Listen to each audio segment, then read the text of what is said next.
Welcome to the OK Turbo workshop here. I just kind of wanted to do a video that kind of describes some sport rubber-powered free flight kind of for 2025. I do a lot of watching videos on YouTube, and sometimes it's kind of hard to figure out. I mean, this sport's been going on for a long time. Like this design here, this Gollywock. It was originally designed in 1940, but we still fly them a lot. It's kind of the quintessential rubber-powered free flight stick model. So I mean, even today, it's very popular just because it's a pretty good size. Like 30-inch wingspan. Just easy to build, very rugged, and really good performance. So, there are a lot of people that are into like competition flying and things like that. And it gets really complicated really fast. All kinds of, electronic timers and things like that, and variable instant tails and auto rudders and things like that. But really just for your average sport flyer, I just kind of want to kind of do a review of what the modern state of things is at. And really within the last few years with new electronics, it's gotten really easy to kind of set one of these up and make them fly. So that's kind of the point of this video, is kind of show my new Gollywock. I built this one. This was actually from a kit from Starlink Flight Tech. Really nice kit. They've done quite a bit of the pre-cut pieces, and like the propeller was already kind of roughed in and everything. All I really had to do was some finish sanding on the propeller to get it to working. So it just makes a really nice kit. Can't remember how much I had the kit sitting in my shop for probably a decade. Back when I bought it, it's probably 70 or 80 bucks. Still like 90 bucks. Balsa wood's gotten expensive. But anyhow, the Gollywock, like I said, it's a 1940s design, very popular. Years ago, I bought this book. It was actually put out by, I think, Australia Free Flight. But it's a whole book all about just the Gollywock and all the changes over the years. They even include a set of plans. But it kind of helps you build it. What are some of the tips and tricks on getting them to fly good? What size motor? How many turns you put on? How much torque you wind to, and all those kinds of things. Here's my old one. Airplanes, as these rubber-powered airplanes get older, they could just kind of tend to gain weight. And this one, it's still a good flying airplane, but I wanted to build a new one. This one was built from a kit by Midwest. And this one ends up quite a bit lighter, covered in Japanese tissue and nitrate dope, a very traditional finish. But it kind of gives it that old school look. Here are the plans that came with the kit that I got from Flight Tech. Anyhow, so let's kind of go through it and kind of see how this is set up. The other thing that I've done is I've tried to do some of the modern things to this one. So I've kind of put together a couple of these. I'm not even sure what you call them. In the F1B Wakefield modern, they call them half tubes for winding the motor outside of the plane. Traditionally, what you would do is you would set up your airplane in a stooge. I don't have mine set up right now because we're just in the shop, but you'd set it up. This kind of a stand where you put your airplane. You set up in that stooge, then you use a blast tube. And here's a torque meter, and all this is a wire, and it basically tells you the torque of that motor. So as you're winding it, you want to kind of keep track of the torque. As you get to max turns, the torque, it'll slowly be increasing. And then once you get to a point, you don't want the motor to break. You'll watch the torque.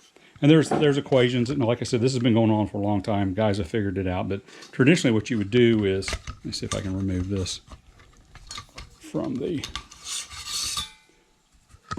Okay. So there's the torque meter. That's kind of also a stick to help put the motor in the plane. But all this is a piece of PVC pipe. This would go in the nose of the plane. You see it's kind of notched for the rear motor peg.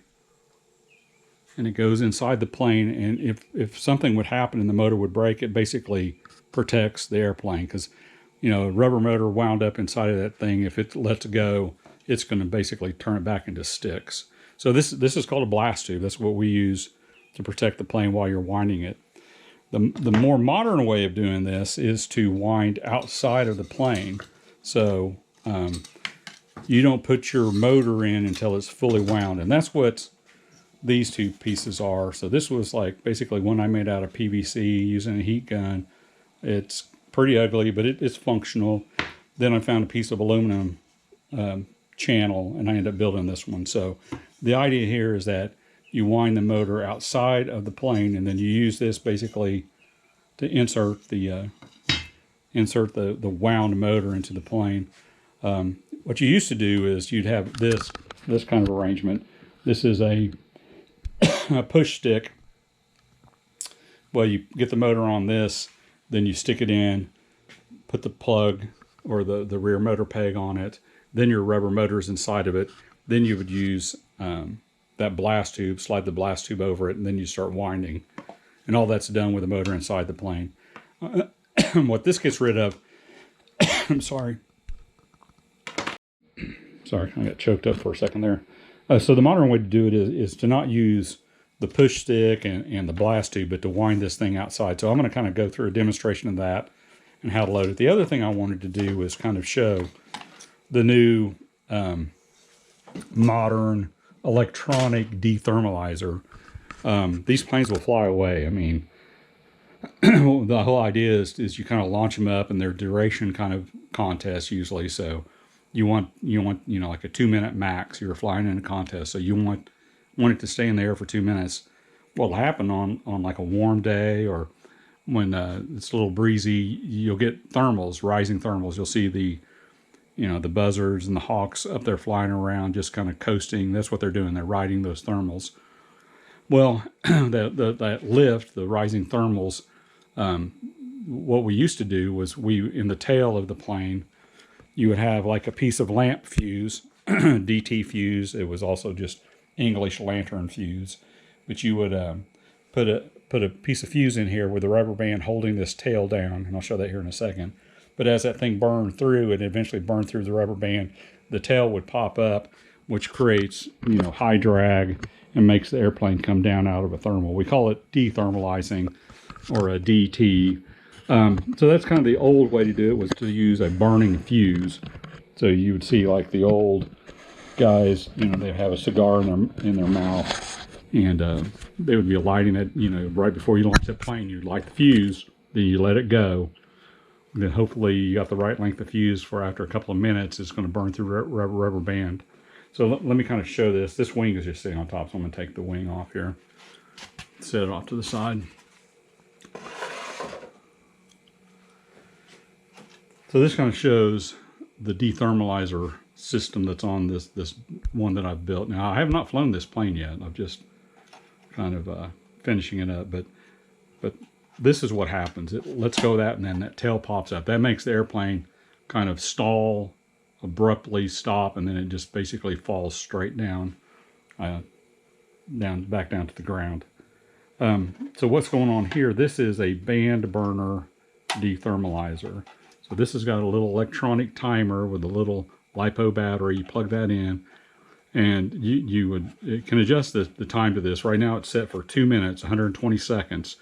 So if I plug the battery in, it turns the thing on, I push the button. As soon as I let go of that button, it starts counting. So I'd be holding the plane with the button push, holding the propeller with a fully wound motor, and then you get ready to launch it.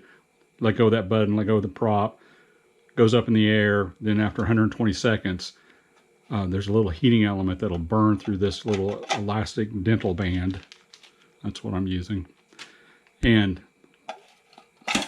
that pops up the tail. The other cool thing about this one is, and this is kind of where you're starting to get into the high tech with the low tech. This one has a little antenna you'll see there.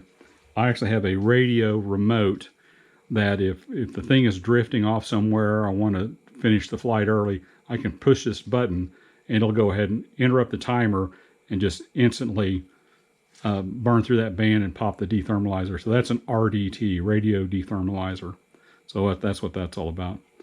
So this kind of little arrangement, I saw, I think it was one of Joshua Finn's airplanes that had this kind of setup. It's kind of hard to get this same kind of setup with this little wire T bent on the end of the line here.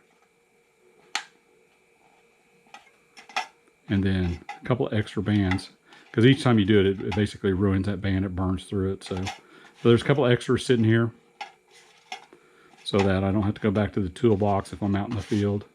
So that's what that's all about. Anyhow, so there's that. Just to kind of show you the way the old one was set up. It was using a viscous timer. So let me go here and show you this Gollywock. So this one's from, I don't know, 1990 something. So this is like it's a little viscous rotary. I mean, we use them as timers, but it's like whenever you push the button on the VCR or your glove box and it kind of opens real slow, there's like a little viscous coupling there. It's got some heavy grease or I mean, we've even used silly putty. That kind of slows the rotation of this little dial. There's this little mechanism here that I'm using to hold the line, and that's what's popping up that tail in the back. Right now it's got this wire that's holding it, but if I let that up, it doesn't look like it's turning. The spring is actually pulling this thing around. It's very slow because you want it to move slow. But I'll just kind of speed it up here. But you can see we'll get to a certain point where this piece of Kevlar unhooks from that little post, and what'll happen is it'll let go of that very slow. That's what I mean. It's counting down, 2 minutes, 120 seconds. It's literally like watching paint dry. But here it goes. It's ready to go. There it goes. Pop. And then the tail popped up. So that's kind of the idea. And as you can tell, this is very hard to set. You basically just have to try, how far around do I wrap it? How long will that take? If it's cool in the morning, it's going to go slower. If it gets hot in the day, it's going to go faster. So it's not very accurate. It's pretty reliable that it works, but you never really know how long it's going to go. So that's what's kind of cool about the electronic one is it's an electronic timer, so it's pretty accurate. So so what I'm going to do is I'm going to wind up the rubber motor, and we're going to kind of see how I load this up, and hopefully it'll make sense. Here's the torque meter that I'm going to use. This is one I got, I've had around for a long time. It's a really good one. But what's going to happen is I'm going to hook this on to the end of my winder. Of course, I got a bigger winder, for these bigger planes. Here's the remote for the dethermalizer. This is just a piece of wire that I use. I tied on this bright orange rubber glove just so I can, if I drop it out in the field, I can find it real easy. And then this is the propeller, and this is the traditional 13.5-inch diameter propeller for the Gollywock. I had one blade that was a little heavier than the other one, so I added just a little smear of clay to kind of balance it out. The first few times I ran the motor in it, it wobbled quite a bit, so I balanced it out. I've added rubber bands to kind of help fold it. So the idea here with this, if you look at this block, is that it's got a spring, so the tension of the motor will pull it back and it'll spin. So it's spinning. The tension starts to let off. This will slowly move forward until it'll get to a point where it'll eventually hit this screw, and it's adjustable. So when it hits that screw, it stops the prop at the right location, and the blades fold back flush against the fuselage. So hopefully we'll be able to see all this. So let me kind of get everything here. And when we're doing this out in the field, you want everything kind of within arm's reach. So I'm going to set up the camera, hopefully get a good view of it, and let's give it a try.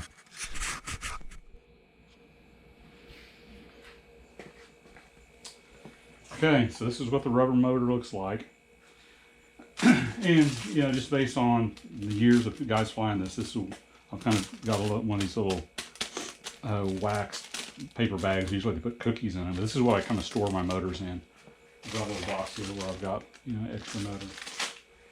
I'm not really winding this to failure, so I mean these motors will last quite a while actually. But anyhow, 35 grams, 16 strands, max turns 847, and then 46.2 ounce-inches on the torque. So those are just kind of the numbers, so I know when I wind this sucker what to do, or how much to wind it. We're not going to go nearly that far, but one end of the motor has this little spool, so the rear motor peg goes through that. Then the front end of it has what we call a crocket hook. And then there's a little rubber band that's kind of keeping everything neat and where it needs to be. So, and I've already pre-lubricated this. The lubricant that I use is this Dow O-ring grease, Dow 33 O-ring grease. It's a little better than, I've got some of the old silicone liquidy stuff, but it splatters a lot. So this is a lot neater. I've kind of braided it just a little bit to shorten it so it's not quite so lengthy, but this is how we do it. So I've pounded in a nail here. So let's get to winding. So this is how it kind of goes.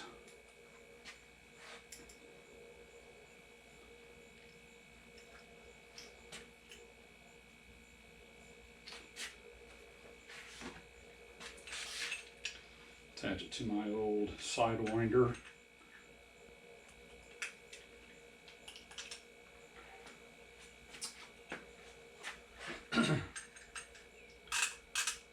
Reset to 0 on my winder. And we usually stretch it out pretty far. I'm not going to go too far here just here to do this, but we'll put a few hundred turns on it.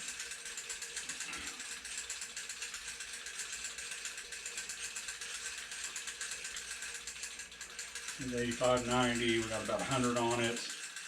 You start seeing the knots forming. Right now we're at about 10 ounce-inches on the torque.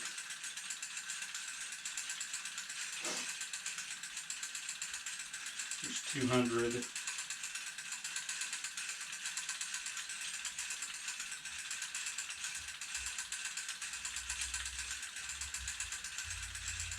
And then we'll go about 400 or so.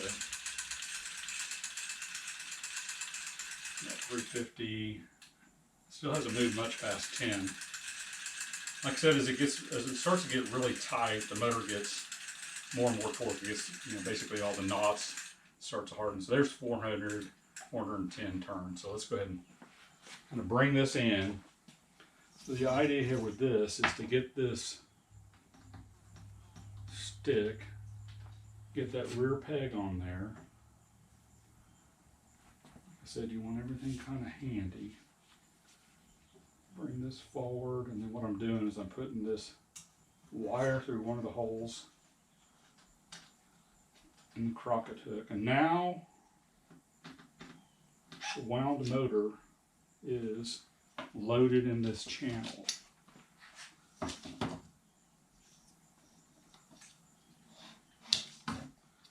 trying to kind of watch everything here. Keep it from flying apart. The wound motor, if it lets go, it'll make a big old giant mess. So you kind of want to keep your hands on things as you're unhooking. Okay. So now, there we go. So there's the wound motor all loaded up in this channel. So the idea here is to get, this is a really nice aluminum peg that's got like a screw on stop.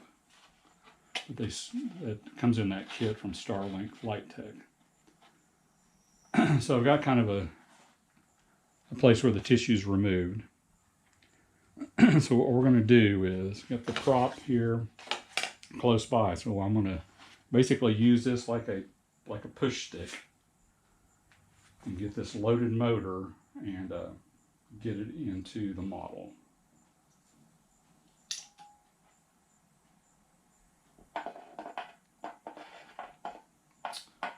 So I'm trying to make sure you guys can see this, but I have no idea if you're really able to.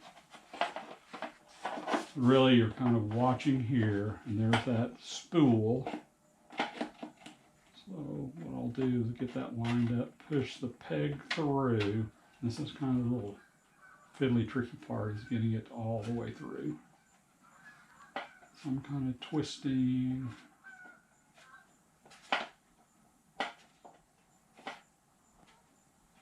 Trying to get that to go. I'm gonna have to let go of the other end.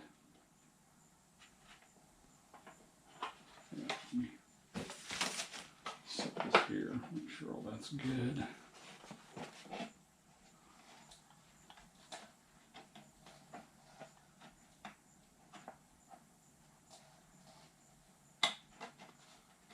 Okay.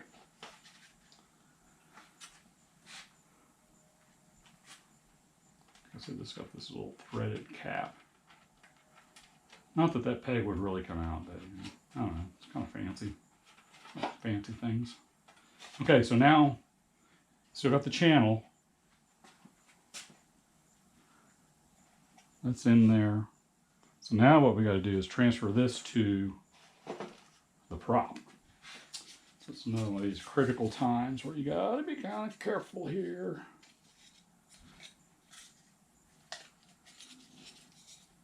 Get your prop all kind of ready. There's the up arrow. Hook into it here. And the idea is to hold on to this. Get this, can now come out. Carefully.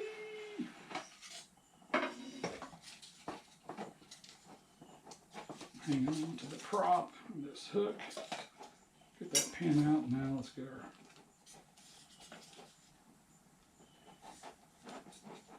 what I'm trying to do is get the motor to kind of lock onto that screw.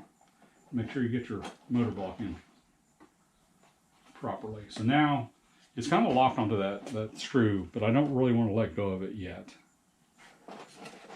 Because if it came off of that screw, it would just all of a sudden propeller would start going nuts. So, I don't know, let me see if I can tell what we're looking at here. Okay, so now what I'm going to do is I'm going to plug in this little battery. Normally I would have already had this plugged in, so I've already kind of screwed this up. See how well I can do this.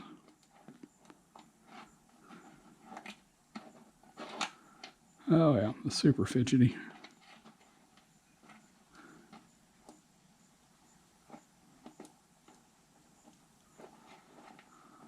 I have to get some little pliers.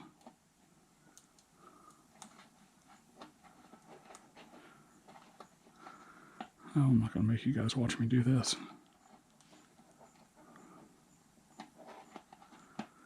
Okay.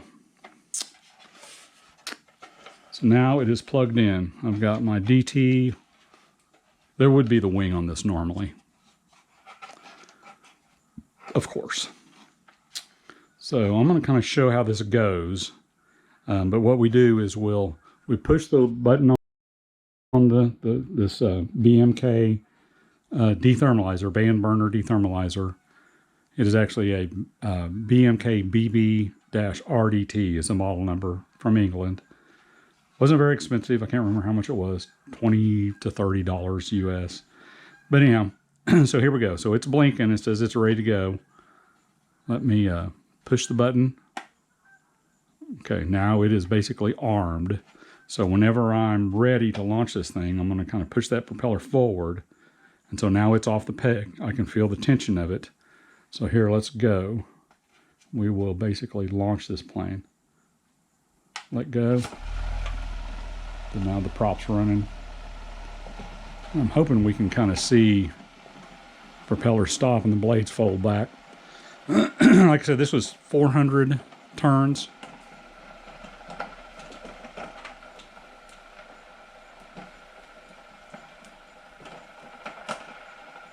Hear the rubber motor, all the knots coming undone. Tension's going. click, click, click, and I gave it a little extra hand there. But now it's counting down, so it's counting down the 120 seconds. I'm going to go ahead and show you, and it's from the time I release the button. So, but now I've got my RDT. So this is, a little armband strapped around my band. So the plane is now kind of gliding. If it's caught in a boomer and it's getting sucked away and I can't tell where it's going, or if it's going off the field heading towards the trees, what I can do is I can just hit this button and it'll make this. So let me see if I can get it all in the frame. But as soon as I hit this, that band burner should go. And there it went. So that's kind of the cool band burner RDT part of it. It's very accurate on the timing, and you've got, this to kind of abort the whole flight. So now it would be coming back down. What you would do is, get ready for the next flight. And I've got a couple of spares here, so I don't have to go find any more in the box, so I can just go ahead and load that back up again. So hopefully that kind of explains it. What we can do now is we can, the tension's basically gone off the motor. So we can remove the peg, pull the motor out, kind of clean everything up, and get ready for our next flight and do it again. So that's the modern way of doing kind of sport flying. I'm planning on going to Kansas with the Tulsa Glue Daubers and flying this one. I'm not sure what class it'd fit in, but it's kind of a small nostalgia rubber. I'm not sure. We'll see. It's been a while since I've flown in any contest, but that's the new version of the Gollywock, and hopefully I can